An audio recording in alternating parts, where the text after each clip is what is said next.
को इससे पहले अपने 8 तक के उदाहरण हो गया था। ग्रुप नंबर 50 था जिसमें अपन सी मानकर सातत्य की जांच कर रहे थे और 5वां 6वां 7वां 8वां एग्जाम्पल हो गया था। 9वां एग्जाम्पल चलेगा। 9वां एग्जाम्पल में दिया गया फलन f(x) बराबर 1/x है, ठीक है, या x नॉट इक्वल 0, x 0 के बराबर नहीं हो सकता, 0 के बराबर नहीं हो सकता, तो इसके प्रांत में क्या नहीं आएगा, सारे आएंगे लेकिन 0 नहीं आएगा। तो यहाँ लिख देंगे यहाँ इस फलन या यहाँ यह फलन या यह फलन x बराबर 0 पर परिभाषित नहीं है। x बराबर 0 पर यह परिभाषित नहीं है, इसलिए इसके प्रांत में, इसलिए इस फलन के प्रांत में क्या नहीं आएगा भाई, 0 नहीं है। माना कि c क्या मानोगे फिर, माना कि x बराबर c 0 से रहित, 0 नहीं है, 0 के अलावा कोई क्या है, वास्तविक संख्या, 0 नहीं है, 0 के अलावा कोई वास्तविक संख्या है। याद करो पीछे वाले सवालों में अपन लिखा करते थे या यह फलन x बराबर 0 पर क्या है, परिभाषित है, नहीं x बराबर 0 पर क्या है, ऐसे प्रत्येक वास्तविक संख्या पर परिभाषित है। और x बराबर c को क्या मान लेते थे, कोई एक वास्तविक संख्या, लेकिन अब कोई एक वास्तविक संख्या मानेंगे लेकिन ये बोलेंगे वे 0 नहीं है, 0 नहीं, मतलब 0 के अलावा कोई वास्तविक संख्या है। तो x बराबर c शून्य के अतिरिक्त एक वास्तविक संख्या है। माना कि x बराबर c शून्य के अतिरिक्त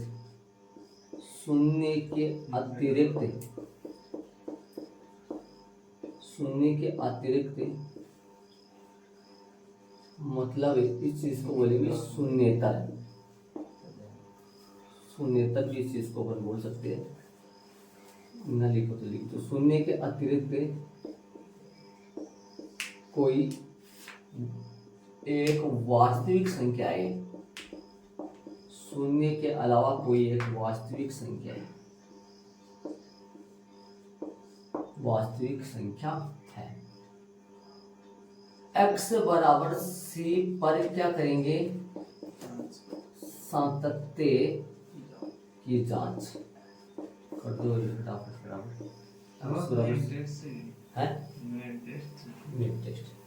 x बराबर c पर सातत्य की जांच करेंगे। मतलब पहले मैंने क्या माना, यहाँ यह फलन x बराबर 0 पर परिभाषित नहीं, इसलिए इस फलन के प्रांत में क्या नहीं आएगा, 0। माना कि x बराबर c शून्य के अतिरिक्त शून्येतर एक वास्तविक संख्या है। x बराबर c पर सातत्य की जांच करेंगे। जांच के लिए अपन हर बात करते हुए से एक बार तो सीमा के साथ फलन का मान, तो क्या लिखेंगे, सीमा के साथ फलन का मान और वैसे फलन का मान, तो लिमिट x से अग्रसर c f(x), लिमिट x अग्रसर c f(x) की जगह 1/x, इसका मान आ जाएगा 1/c। x की जगह जैसे ऐसे रखेंगे वैसे एक बार मान, तो अपन क्या लिखेंगे, तथा x बराबर c पर f(x) बराबर क्या चलेगा, 1/x, fc क्या चलेगा, 1/c। देखो दोनों ऑप्शन क्या हो जाएंगे, बराबर, क्या लिखेंगे, चूंकि लिमिट x अग्रसर c f(x) वो बराबर होगा fc के, बराबर है fc के, इसलिए यह फलन इसलिए यह फलन किस पर भाई, x बराबर है c पर है, कैसा है, संतत है। अतः दिया गया फलन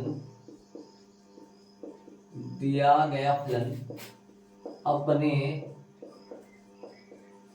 प्रांत के सभी बिंदुओं पर, दिया गया फलन अपने प्रांत के सभी बिंदुओं पर कैसा है, संतत है। अपने प्रांत के सभी बिंदुओं में जीरो नहीं आ रहा है, ध्यान रहे, वो इधर बता दिया ना।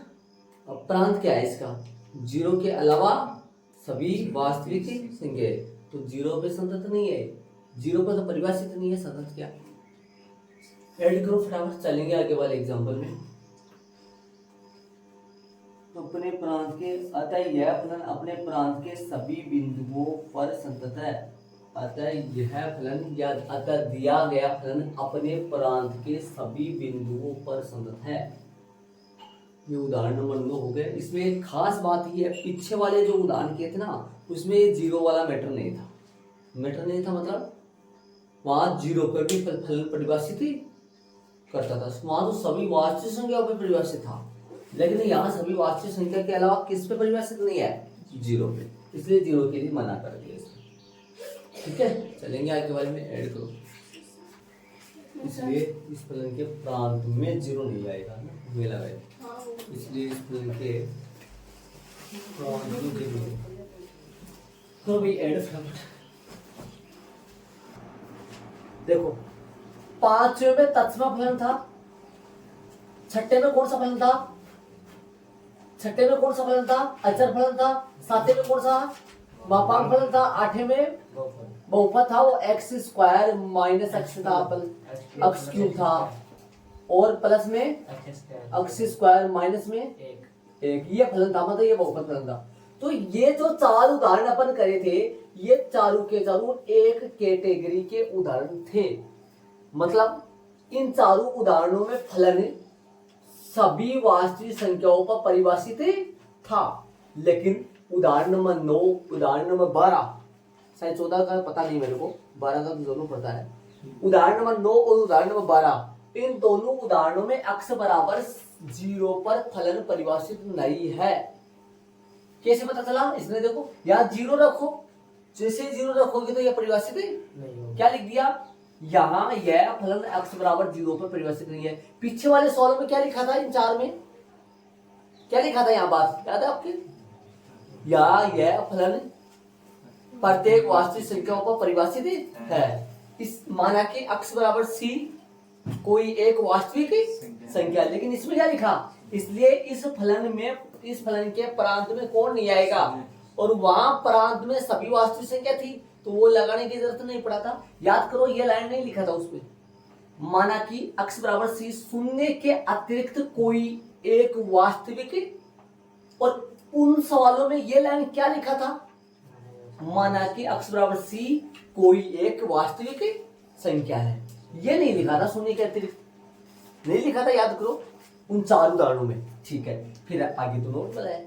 ये वाली बात समझते हो, ये क्या है, ये ब्लू वाला पेन क्या है, ब्लू वाले पेन में क्या है, सीमा के साथ फलन का मान है, और ये क्या है, डायरेक्ट फलन का मान। ये सीमा के साथ फलन का मान है और ये डायरेक्ट फलन का मान है, ये दोनों बराबर थे, तो इसलिए यह फलन x बराबर c पर क्या है, संतत है। अतः दिया गया फलन अपने प्रांत के प्रत्येक बिंदुओं पर, सभी बिंदुओं पर संतत है। अपने प्रांत के सभी बिंदुओं के, लेकिन प्रांत में नॉट इक्वल, प्रांत में नॉट बिलोंग्स टू 0, प्रांत में 0 नहीं आएगा, 0 के अलावा सभी पे परिभाषित है।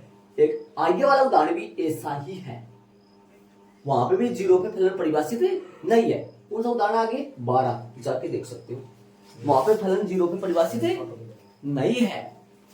ठीक है, तो चले आगे वाले उदाहरण में। हाँ बताओ भाई, क्या लिखोगे, 0 पे फलन नहीं दे रखा, 0 पे तो 0 पे फलन परिभाषित नहीं, क्या लिखोगे, वो सेम यहाँ यह फलन x बराबर 0 पर परिभाषित नहीं है। सेम डिजाइन रिप्रेजेंट, सेम परिभाषित नहीं है। इसलिए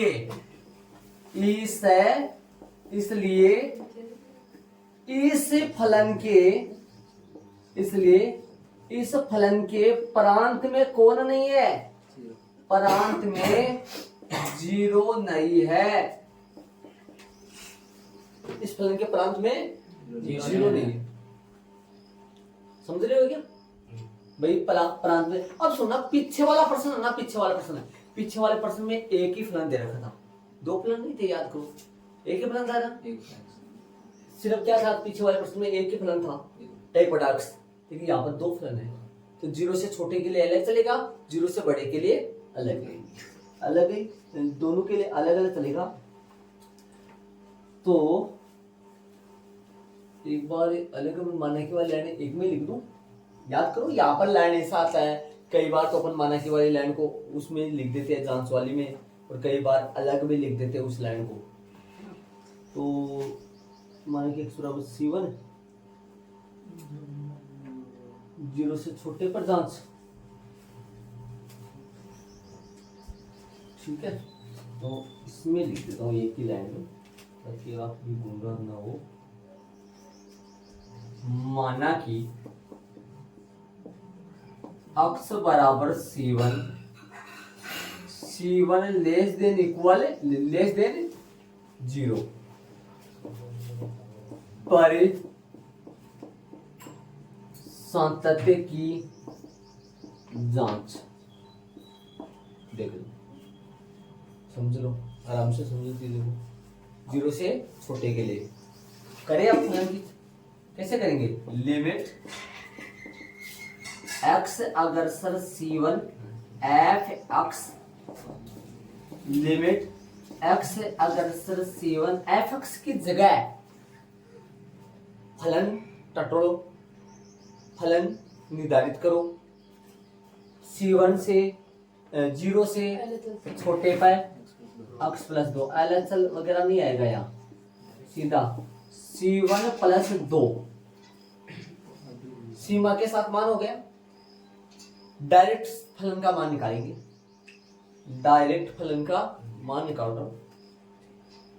x बराबर C1 पर f(x) बराबर x प्लस 2, f C1 बराबर C1 प्लस 2। क्या लिखोगे अब यहां? यह चूंकि लिमिट x अग्रसर C1 f(x) बराबर है f C1, ठीक है, इसलिए यह फलन x बराबर C1 पर कैसा है भाई? संतते है। ये काम करेंगे सेम टू सेम, किसके लिए भाई? बड़े के लिए। बड़े के सेम डिजाइनरी, किसके लिए? बड़े के लिए। किससे बड़े? न मेरे से बड़ा न तेरे से बड़ा। किससे बड़ा भाई? 0 से बड़ा। जी चलेंगे आगे, आगे का काम संभालोगे आप, एडजस्ट करो। इसमें 0 से छोटे के लिए, उसमें 0 से बड़े के लिए क्या लिखेंगे? लिमिट के साथ मान, लिमिट x अग्रसर C2 f(x), लिमिट x अग्रसर C2 f(x) का मान बताओ 0 से बड़े के लिए, -x प्लस 2, मान आया -C2, माइनस में C2 प्लस में 2, ठीक है, माइनस में C2 प्लस में 2। बात करें x बराबर C2 पर f(x), f(x) क्या आएगा? माइनस में x प्लस में 2। बात करेंगे f(C2), f(C2) की बात करेंगे माइनस में C2 प्लस में 2, चूंकि लिमिट x अग्रसर C2 f(x) जो है वो बराबर है किसके, f(C2) के। इसलिए यह फलन x बराबर C2 पर कैसा है भाई, ये सतत है। अतः दिया गया फलन अपने प्रांत के सभी बिंदुओं पर कैसा है भाई, संतत है। यही इसका आंसर आएगा, एच पे आएगा आंसर। ये तो देखो पीछे वाले में आंसर लगा दिया था, आंसर आएगा क्या, देख लिया आपने। पीछे वाले सवाल में भी लाके देख लो जरा, उदाहरण नंबर 9 में भी देखो आंसर आएगा क्या आएगा। देखा नहीं था, उदाहरण नंबर 9 में भी आंसर ही आया, लगा रखा हमने तो इसको आंसर का वो पता कर लो पूरा। एक बार ध्यान से सुनो, इधर आ, एक बार ध्यान देना। ये वाला जो मीटर है ना, ये वाला जो मीटर है यहाँ से यहाँ तक, ये वाला है ना, ये वाला है 0 से छोटे के लिए, इधर आना। और ये जो है ना यहाँ से यहाँ तक, ये जो है ये क्या है 0 से, भाई 0 पर तो निकाला नहीं मैंने, 0 पे फलन परिभाषित है ही नहीं, कहां से पता चला, फलन ही नहीं है 0 पे। पीछे वाले सवाल में भी 0 पे परिभाषित नहीं था, पीछे वाले सवाल तो छोटा हुआ भाई, उसमें भी 0 पे परिभाषित नहीं था। इसमें एक ही फलन था, सिंगल फलन था, इसमें डबल फलन है, तो इसके लिए अलग हुआ, इसके लिए अलग हुआ, लास्ट में लाइन लिखा, आंसर आया। शांति से काम ये, हाँ तो बाद में देख इधर, इसलिए इस फलन के प्रांत में वो नहीं है। क्या बोलेंगे, इतना प्यारा सा प्रश्न आराम से शांति से हो गए। चलेंगे आगे वाले एग्जांपल में, अच्छा सा छोटा सा कर देंगे अपन। मेरा बोर्ड पे देखो, खुद ध्यान देखो, सुनो। देखो प्रश्न क्या कर रहा है, दर्शाइए कि पढ़ते बहुपद फलन कैसे होता है। सदस्य देखो बहुपद फलन बताऊं मैं आपको, f(x) बराबर x है ना, x नहीं, ये लो, ये भी बहुपद फलन है, ये अचर बहुपद फलन है। यहां पर बात करूं ना, मैं बात करूं तो ध्यान से सुनना, x की पावर यहाँ 0 है और एक के बट्टे में जो z में 0 लगा हुआ है, इसका मान कितना है, 3 है। a0 का मान कितना है, 3, और x की पावर 0 का मान कितना है, 1 है। इसीलिए तो ये f(x) बराबर क्या बना था, शुरू में तो 3 बना था। याद करो, एक और ले, f(x) बराबर x प्लस में 2 ले लो, समझे, x प्लस 2 कहां तक चलेगा, यहाँ तक आ जाएगा, है ना। f(x) बराबर मान लो लू x² प्लस में x प्लस में 2, ये कहां तक खुलेगा, 3 तक खुल जाएगा, 2 घात तक खुलेगा, इसे चलता जाए। वो तो पूरा तो अपन कौन सा लेते, याद करो अपने पास उदाहरण नंबर शायद कौन से में दिया था, 8 में दिया था, f(x) बराबर दिया था x³ माइनस से प्लस आया था x² माइनस 1। ये भी तो था ना, ये भी तो बहुपद फलन ही है, लेकिन ये प्रॉपर अगले ने दे दिया था अपने को बहुपद फलन है, बहुपद फलन ये बना के दे दिया था। वरना यदि बहुपद फलन का ऐसे बोल देता बहुपद फलन है, तो अपने को ये व्यापक रूप है बहुपद फलन का, इसमें से 2 घात वाला भी ले सकते हैं, 3 घात वाला भी ले सकते हैं, ये सारा आ गया हिसाब किताब, हाँ पूरा आ गया, व्यापक रूप आ गया ये। और ये व्यापक रूप नहीं है तो प्रॉपर एक बहुपद, सिंगल बहुपद फलन एक ही था ये, और ये पूरा आ गया। एक बात बताऊं हमें, ये जो पावर लग रहा है ना, ये पावर लग रहा है 0 1 2 n, ये n प्राकृत संख्या है, और जो यहाँ पर लग रहा है ना, ये माइनस का भी हो सकता है, प्लस का भी हो सकता है, इसलिए ये जो लग रहा है ये किस में बिलोंग करेगा, आर में। इस बात का फॉलो करना, थोड़ा सा ध्यान से सुनना। ये जो मान लग रहे हैं ना a0 a1 a2, ये है ना माइनस का भी हो सकता है, प्लस का भी हो सकता है, रूट का भी हो सकता है, बिना रूट का भी हो सकता है, 0 भी हो सकता है, इसलिए किस में बिलोंग किया ये, आर में, वास्तविक संख्या में।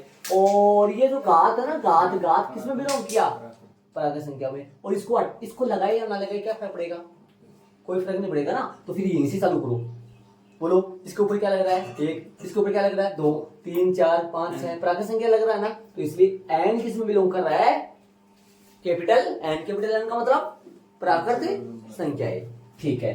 अब अपन वही कहानी दोहराएंगे, ये फलन कहां से कहां पर परिभाषित है, ये बताओ मेरे को, ये फलन किससे परिभाषित है, किसमें परिभाषित है, बोलो क्या लिखोगे।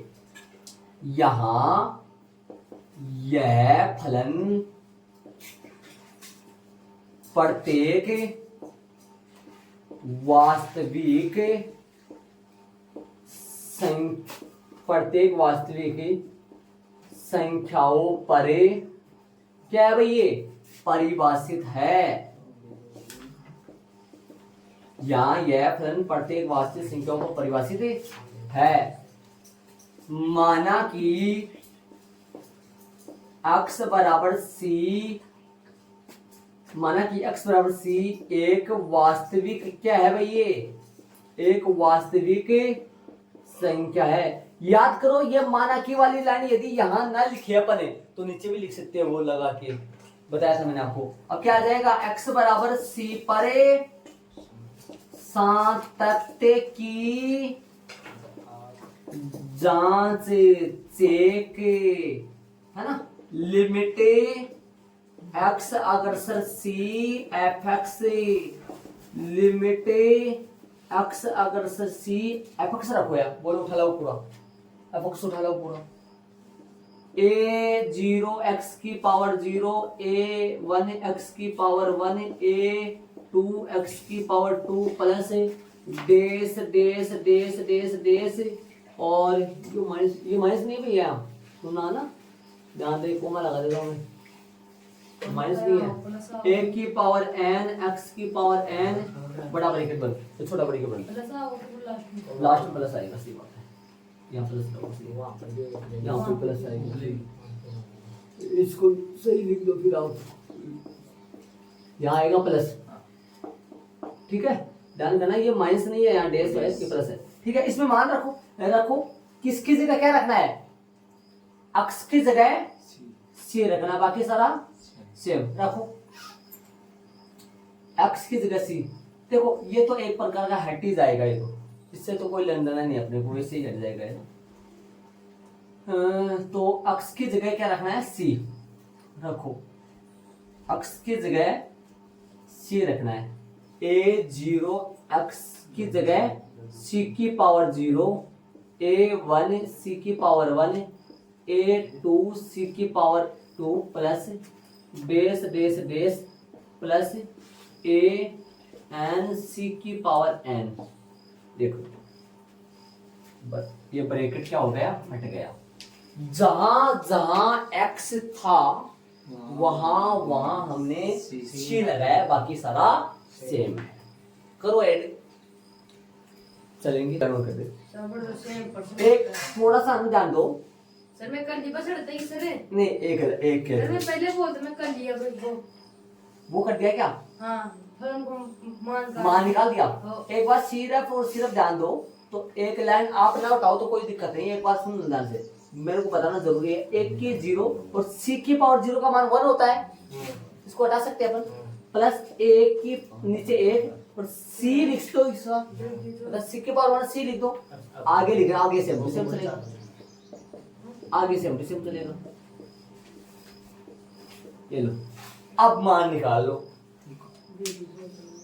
डायरेक्ट है ना, ये सीमा के साथ मान है, वो डायरेक्ट मान, तो क्या आएगा, तथा x बराबर किस पर है, c पर, एफ एक्स का इंच है, एफ एक्स बराबर क्या है, पूरा है, एक की पावर 0 x की पावर 0, एक की पावर नहीं, एक की जगह a1 x की पावर 1, a2 x की power 2, dash dash dash plus an x की पावर n। क्या रख दो, f c पर निकाल लो, a0 x c0, a1 c1 c की पावर 1, a2 x की power 2, dash dash plus an c की पावर n। क्या लिख दिया, c आएगा ना यहाँ, एक लाइन हो रहेगा, a0 इसको छोड़ सकते हैं अपन, और a1 c के पावर 1 है, c होता है, a2 c स्क्वायर है, और डेस डेस डेस an c की पावर n। दोनों आपस में बराबर आ रहे, दोनों आपस में बराबर आ रहे, क्या लिखेंगे, इसके अगली वाली लाइन में चूंकि लिमिट x से अग्रसर c fx का जो मान है वो बराबर आ रहा है f c के बराबर, इसलिए यह फलन x बराबर c पर कैसा है, संतत है। अतः वाली लाइन लिख देंगे, आता है दिया गया फलन अपने प्रांत के सभी बिंदुओं पर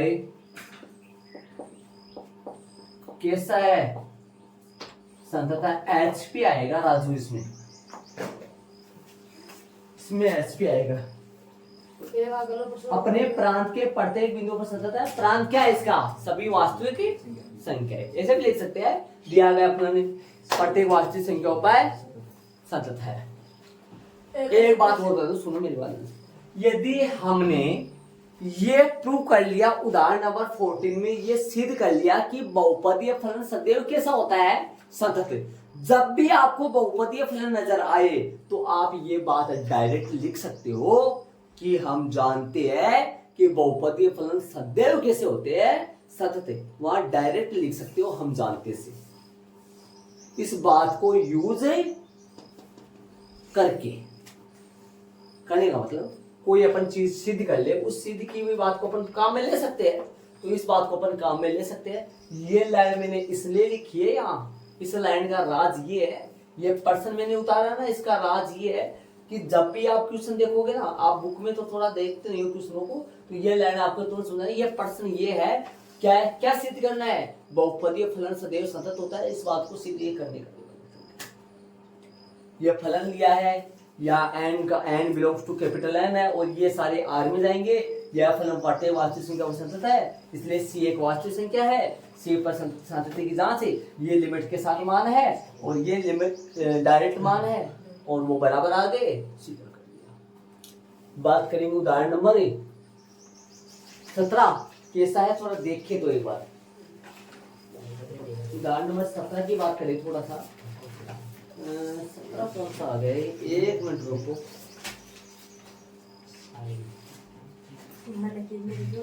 हाँ, त्रिकोणमितीय फलन साबित करना है कि सत्य है या नहीं, सी मान के करेंगे, इसको तरीके के साथ करेंगे। ये त्रिकोणमितीय फलन जो है ये अपन कल करेंगे। आज हमने उदाहरण नंबर 9, 12 और 14 करे। 17 और कल वाला ये वाला जो ग्रुप है ये डन हो जाएगा अपना पूरा, है ना।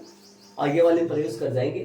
आज हमने ये 3% करे, बहुत अच्छे 3%। एक बता दो, इस फलन का प्रांत में 0 ना था, इस फलन के प्रांत में भी 0 ना था, इस फलन के प्रांत में तो 0 है। देख लो, बाकी अपन कल करेंगे।